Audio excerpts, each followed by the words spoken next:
Okay, so today we are going to go over limits and continuity for functions of two variable. So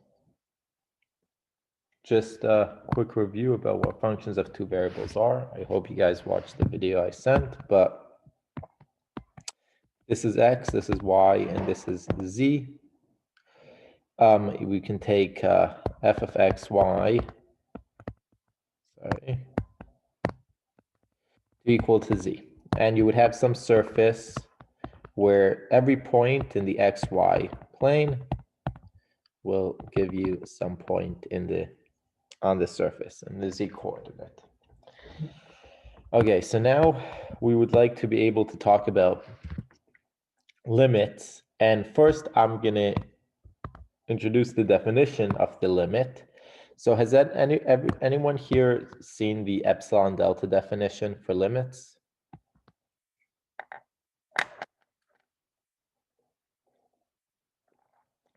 Okay, so in Calc 1, there's an epsilon delta definition for limits, and it says the following thing. So the limit as x goes to a of f of x is equal to L if and only if, or if, let's just write if. So if you have that x minus a, the absolute value of x minus a, is less than delta, then f of x minus L should be less than epsilon. For all epsilon, so I'm going to do this for all epsilon, there exists a delta.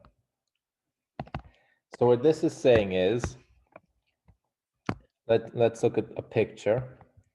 So if here's my x-axis and here's my y-axis, and here's my graph, and here's my point A, and I'm trying to say that the limit as I approach A of this thing is going to be L over here. So this is my L.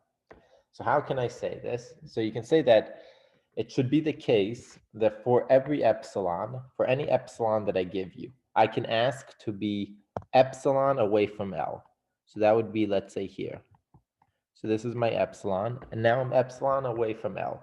So the top part over here is L plus epsilon, and the bottom part over here is L minus epsilon. And you then need to find for me a delta such that if I create this restriction, that the distance, so then I go down here and I make the restriction that I'm delta away from A. So this over here is A minus delta, and this over here is A plus delta. And then I look at this part over here, then that kind of goes over here. And then it maps, and it should map into, all of these elements should map into epsilon distance away from L. That's what the epsilon delta definition says in one dimension or two dimensions in Calc 1. So for us, we're going to have something similar, but now we're going to say that the limit as xy approaches AB of f of xy is going to be equal to L if for all epsilon, there exists a delta such that if the distance from xy to AB is less than delta, then the absolute value of f of xy minus L should be less than epsilon. So, and this is just the distance between the point AB on the xy coordinate and all these points. And like we know, the distance between these 2 points is equal to the square root of x minus a squared plus y minus b squared. And what this definition is telling us pictorially is if we have, here's my x, here's my y, and here's my z, and I have a surface over here, then in order to say that I'm within a certain limit, so let me draw the surface a little differently. Here's my surface. So now let's say I want to say that at this point over here, so here is going to be the point AB. So this point over here is AB. When I say that that this distance is less than delta, what I'm asking for is all the points in this ball. So it's a ball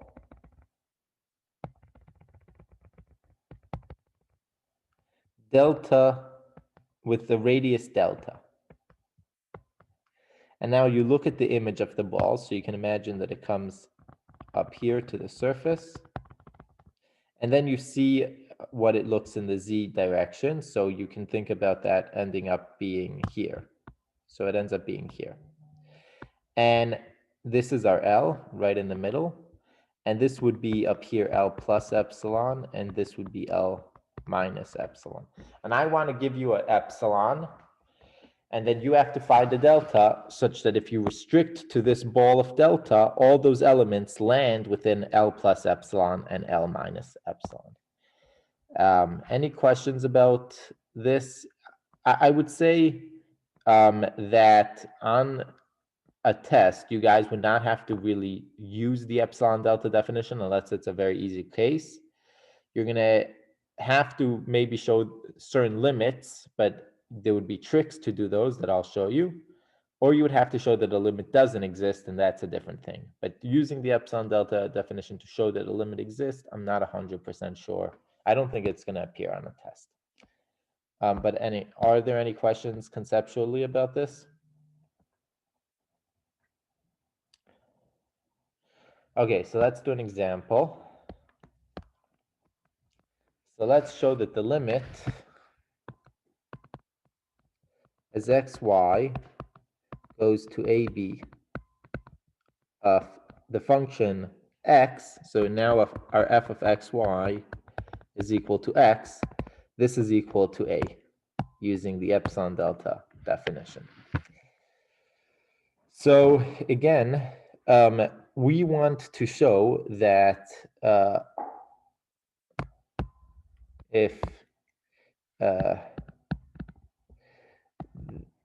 distance between x, y, and AB is less than some delta, then the absolute value of x minus a will be less than epsilon. And this is for all epsilon, there exists a delta. So in this type of situation, what would be useful is just to find a function delta epsilon. If you give me an epsilon, I'll give you a delta. So you put an epsilon here, it can be very small, and I'll just tell you what this delta will be so that this condition is satisfied. And again, if this condition is satisfied, then this will be true.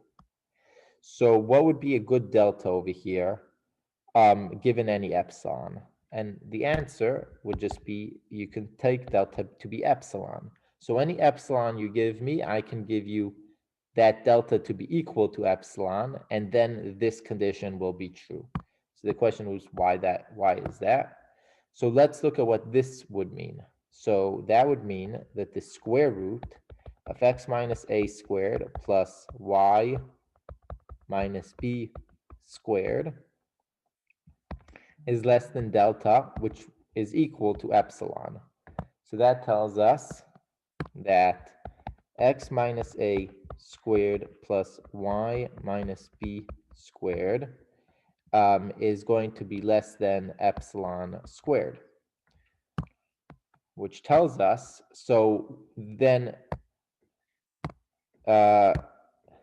x minus a squared is going to be less than epsilon squared because this just adds, it's positive, so it just would make it bigger.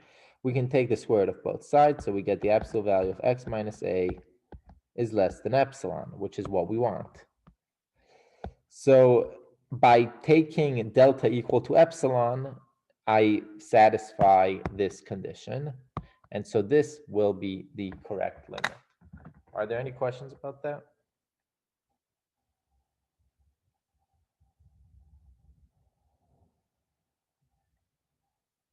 Any questions? Is this clear?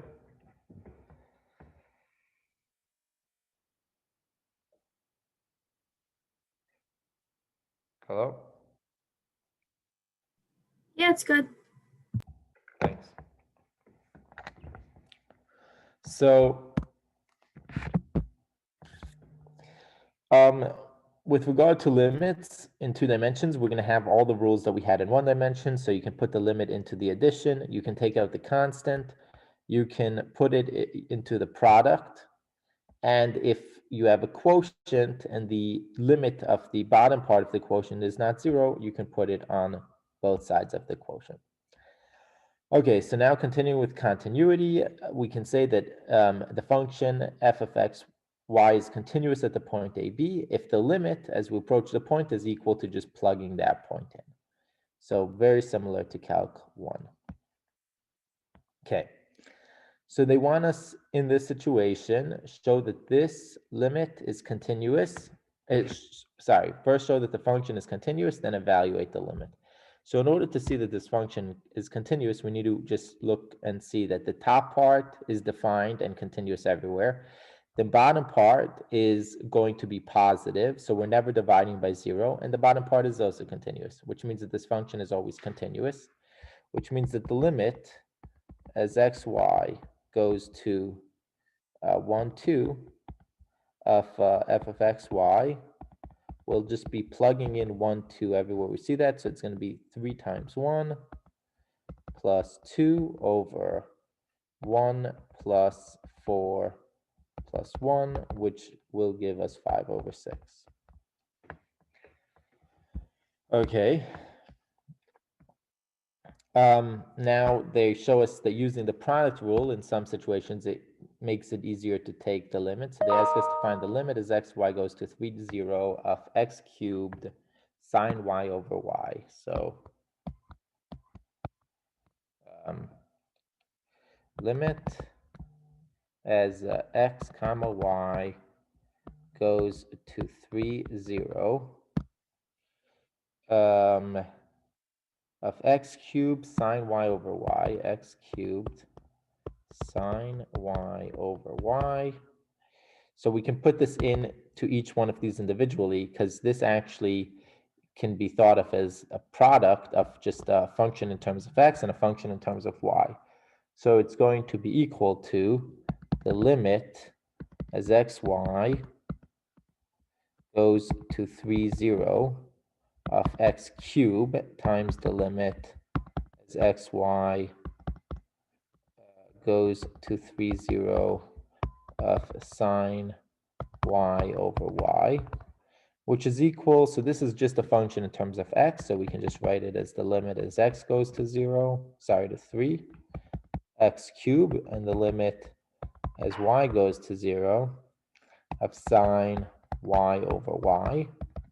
This side over here gives us 3 cubed, and this side over here gives us 1 by L'Hopital's rule. So that would be the limit. Okay. Finally, they tell us that the composition of continuous functions is continuous, which again is similar to Calc 1.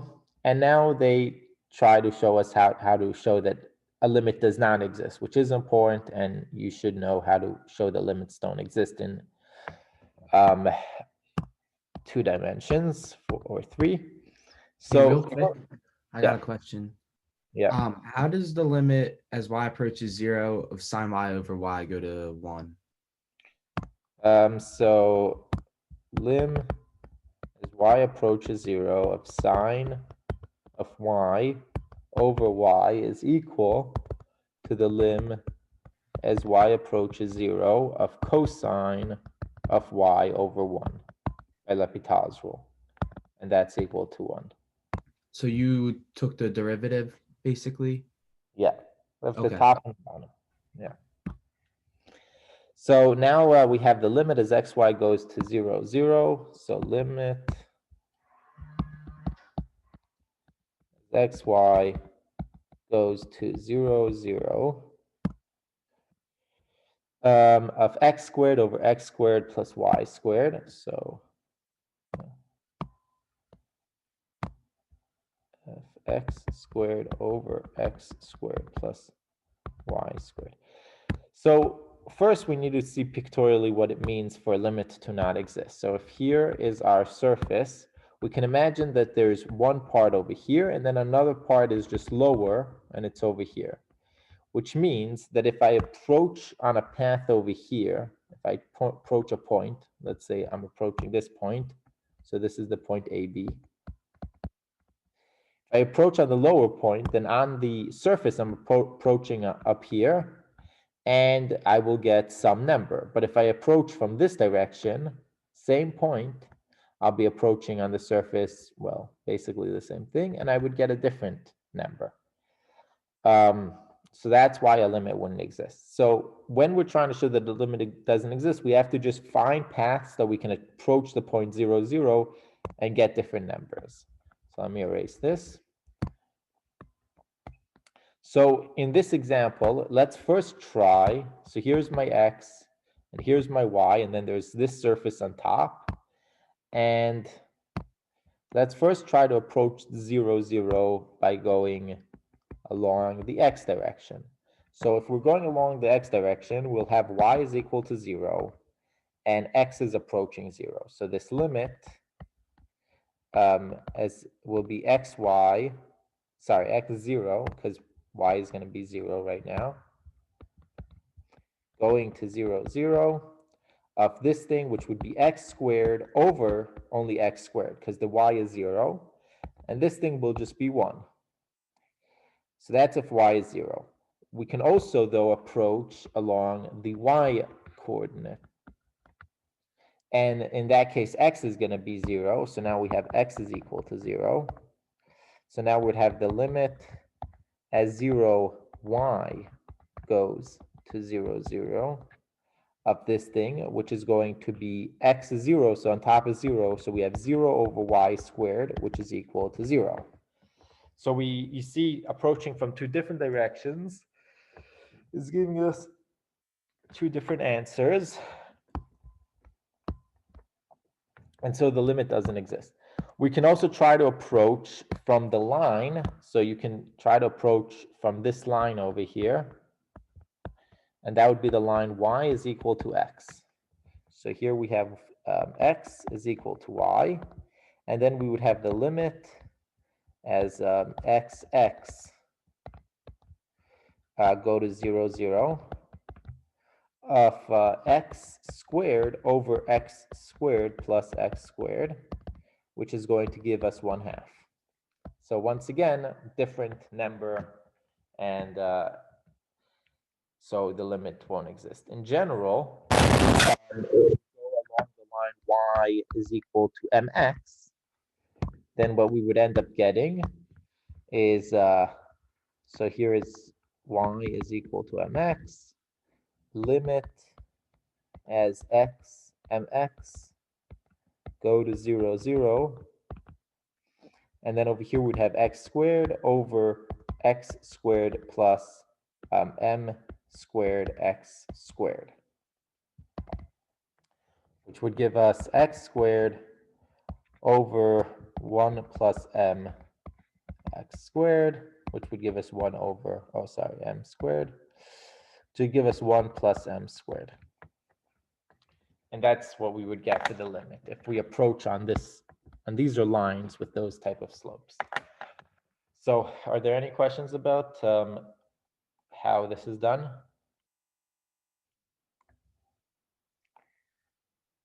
Okay, so in general, if you need to show that the limit does not exist, just try to approach from different places, try to approach the point from different places, and try to see if that gives you different numbers. Okay. So,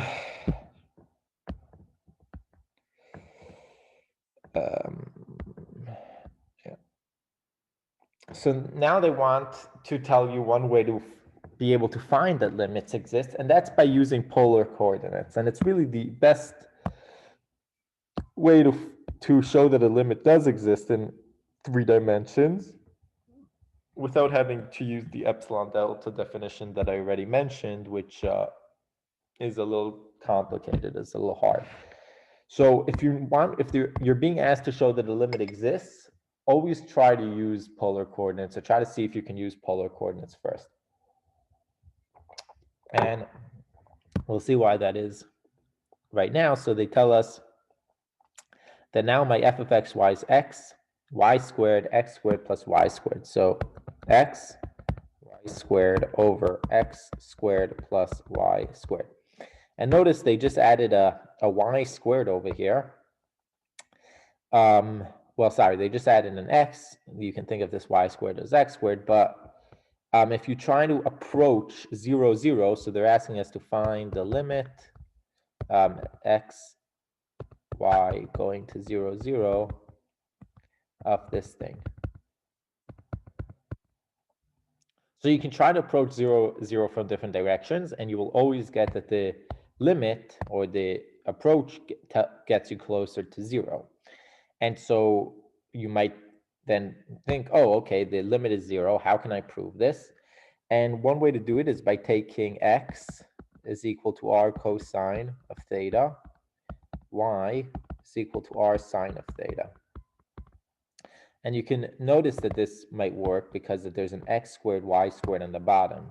So that would mean that this would turn into r cosine of theta plus r squared sine of theta, times.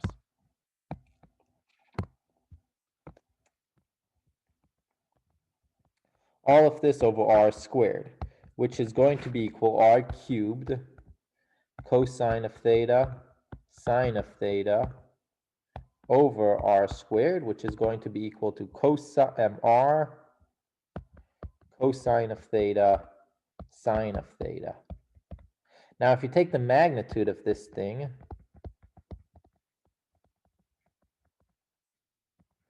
this is less than r. And as xy goes to 0, 0, r also goes to 0. So this thing will go to 0, which means that the magnitude of my x, y squared over x squared plus y squared, this is less than r, and it goes to 0 as x, y go to 0, 0. Now, if the absolute value of this thing goes to 0, then it itself goes to 0. So that tells us that the limit as x, y goes to 0, 0 of x, y squared over x squared plus y squared, this thing goes to 0.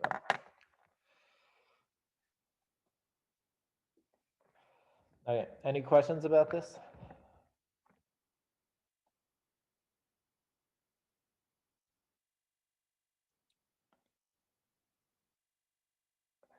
Okay. So let's continue. So now they want us to determine whether this limit exists, and if it doesn't, they want us to show that it doesn't or it does. So let's do that. I have a quick question. I just had to take a second to look at the notes. I'm kind of confused how you went from the xy squared, like the original equation, to the r cosine theta times r squared sine theta over r squared. So we had x, y squared over x squared plus y squared. So x is always r cosine of theta in polar, and y is always r sine of theta in polar, and x squared plus y squared is equal to r squared. You can just square this, and the cosine squared, sine squared become 1. So just plugging that into here, the x is r cosine of theta times r squared sine of theta squared. Did I not have squared? Yeah, maybe I missed that, but it doesn't really change anything. Over r squared. Does that help? Yeah, I was kind of confused. We missed the squared, so that helps. Thank you. Yeah, and everything else, yeah, should basically be the same. Okay, so the next one, x squared y, x to the fourth plus y squared. So x squared y over x to the fourth plus y squared. So the question is, does the limit as xy goes to 0, 0 of this thing exist? So let's try some examples. So first, here's my x, here's my y. Let's first approach along this direction. So now y is 0. So if y is equal to 0, we would have the limit as x0 goes to 0, 0. But then this thing is going to be 0 over x to the fourth, which is equal to 0. Okay, so if we approach in that direction, we get 0. How about if we approach in this direction? So now our x is equal to 0. So we get the limit 0 y going to 0, 0. But again, we're going to have 0 over, and now we would have y squared. So now that's equal to 0. Okay, what if we try to approach along a line? So if we try to approach along a line, we would have, let's say, x, y is equal to mx. Okay, then we would have the limit x, mx going to 0, 0 of, and now on top we're going to have x squared times mx over x to the fourth plus m squared x squared. Okay, we'd end up having this, which would give us, so we can divide all the terms by 1 over 3x, no, 1 over x cubed. So we would get, from the first one, we would get m over 1, sorry, over x plus 1, so m squared over x. And as this approaches 0, so this over here approaches 0, and well, actually, we can also use L'Hopital's rule a couple of times over here and end up getting that the whole thing also approaches 0. Yeah, so if we do L'Hopital's rule, actually, so from here, we would basically be able to take the derivative twice. So let's take the derivative twice over here. We would end up in such a case with just an x over here, and we would end up with nothing over here and some x over here. Plug in a 0 and you get 0. Okay, so the limit over here is 0. So how can we show that this over here is not going to be 0, or does the limit exist? That's the question. And the answer is if we go along this curve over here, which is the curve y is equal to x squared, then we would get a different number. So this would give us the limit as x and x squared go to 0, 0. And then on top, we're going to get x squared times x squared, because our y is x squared. In the bottom, we get x to the fourth plus x to the fourth, because it would be y squared times x squared, x squared squared. And so then this over here is going to give us 1/2. These are different, and so the limit doesn't exist. Any questions about this?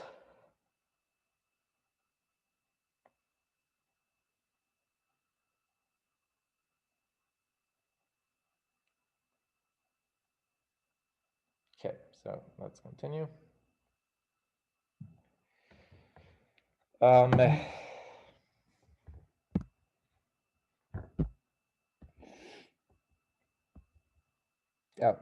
sorry.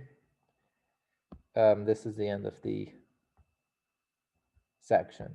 So I think we're going to stop here. Are there any questions about any of these stuff?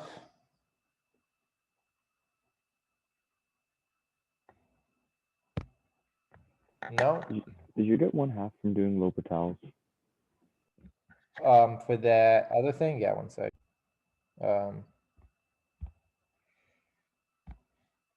Yeah. Yeah, you want me to do L'Hopital's here, you mean, or here? What I was was just the wondering if did you get the 1/2 from doing L'Hopital's?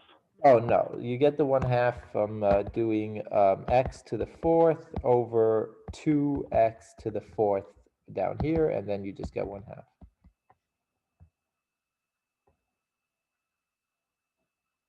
Okay.